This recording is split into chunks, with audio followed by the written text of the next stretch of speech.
அனைவருக்கும் வணக்கம். இன்றைக்கி நம்ம சேனலில் பார்க்க போகிறது hotel style chicken chops.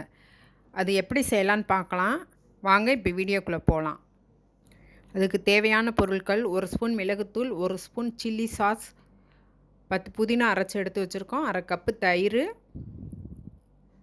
1/2 spoon garam masala, 1 spoon சீரகத்தூள், 2 ஸ்பூன் மல்லித்தூள், சோயா சாஸ் 1 ஸ்பூன், 2 மிளகாய், பச்சை மிளகாய், 10 முந்திரி அரைச்சி எடுத்து வச்சுருக்கோம், 1/2 ஸ்பூன் மஞ்சள் தூள், 2 ஸ்பூன் மிளகாத்தூள், 1 ஸ்பூன் இஞ்சி பூண்டு பேஸ்ட்டு,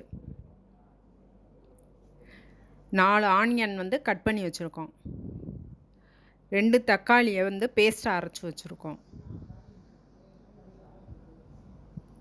1/2 கிலோ சிக்கனை நல்லா கழுவி சுத்தம் பண்ணி எடுத்து வச்சுருக்கோம்.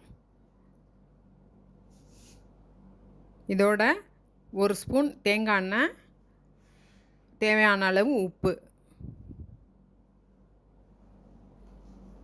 அடுத்ததாக ஒரு அகலமான பாத்திரத்தை எடுத்து வச்சு கழுவி க்ளீன் பண்ணி எடுத்து வச்சுருக்கோம்ல, அந்த சிக்கன் அதோடு சேர்த்துக்குருவோம். இந்த பாத்திரத்தில் சேர்த்துட்டு எடுத்து வச்சுருந்த 2 ஸ்பூன் மிளகாத்தூளை போட்டுக்குருவோம். இப்போ இதுக்கு அடுத்து 2 ஸ்பூன் மல்லித்தூளையும் சேர்த்துக்குருவோம், 1 ஸ்பூன் சீரகத்தூள், இதுக்கு அடுத்து 1/2 ஸ்பூன் கரம் மசாலா, 1 ஸ்பூன் மிளகுத்தூள், இதோட 1/2 ஸ்பூன் மஞ்சள் தூள், இஞ்சி பூண்டு பேஸ்ட்டு 1 ஸ்பூன் போட்டாச்சு, 1 ஸ்பூன் உப்பு போட்டிருக்கோம். நீங்கள் தேவையான அளவுக்கு போட்டுக்கோங்க. அதோட 1/2 கப்பு தயிர். இது புளிக்காமல் இருக்கணும், கெட்டியாக இருக்கணும், புளிக்கக்கூடாது. இப்போ அதையும் சேர்த்துக்கிட்டோம். இப்போ அதுக்கடுத்ததாக புதினா அரைச்சி எடுத்து வச்சுருந்தோம்ல, அதையும் சேர்த்துக்கிட்டோம். Chilli sauce 1 spoon, soya sauce 1 spoon, இதோட 10 முந்திரி அரைச்சி எடுத்து வச்சுருக்கோம்ல, அதையும் சேர்த்துக்கிறோம். இப்போ இதோட 2 பச்சை மிளகாயை பொடிசாக கட் பண்ணி அதையும் சேர்த்துக்கிட்டோம். இப்போ 2 தக்காளி, 2லேருந்து 3 சேர்க்கலாம், நல்லா அரைச்சி எடுத்து 1 ஸ்பூன் தேங்காய் எண்ணெயும் சேர்த்துக்கிட்டோம். இப்போ இது எல்லாத்தையும் நம்ம கையை வச்சு நல்லா பிணைஞ்சு அந்த மசாலாலாம் நல்லா எல்லாத்துலேயும் சேரணும். அந்த சிக்கனில் ஃபுல்லு சேர்கிற அளவுக்கு நல்லா பிணைஞ்சு ஒரு 1/2 மணி நேரம் ஃப்ரிட்ஜில் நல்லா ஊற வச்சுருவோம். இது ஊறினதுக்கப்புறம் இப்போ ஒரு கடாய் எடுத்து அதில் 4 ஸ்பூன் எண்ணெய் விட்டு, எண்ணெய் காஞ்சதுக்கப்புறம் ஒரு கொத்து கருவேப்பிலையை அதில் போடுவோம். இப்போ கருவேப்பிலை வெடிக்கும். அதுக்கப்புறம் எடுத்து வச்சுருந்த ஆனியனை அதோடு சேர்த்துக்கிடுவோம்.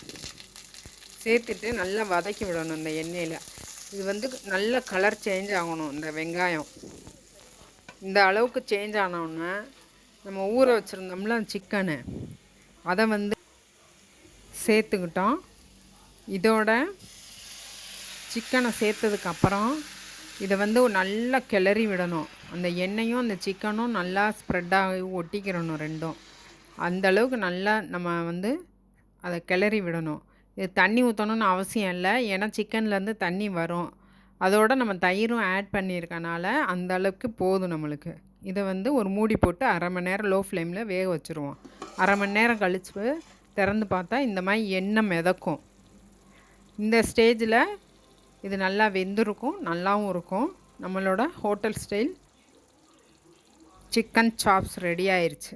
உப்பும் காரமும் உங்களுக்கு தேவையான அளவு சேர்த்துக்கோங்க. அப்படியே ஹோட்டல் ஸ்டைலில் இருக்கும். இது சாதம், சப்பாத்தி, இட்லி, தோசை எல்லாத்துக்குமே சூப்பராக இருக்கும். இதை நீங்கள் செஞ்சு பார்த்துட்டு எப்படி இருந்துச்சுன்னு கமெண்ட்ஸில் போடுங்க. லைக் பண்ணுங்கள், ஷேர் பண்ணுங்கள், சப்ஸ்கிரைப் பண்ணுங்கள். இவ்வளோ நேரம் அந்த வீடியோ பார்த்ததுக்கு ரொம்ப நன்றி.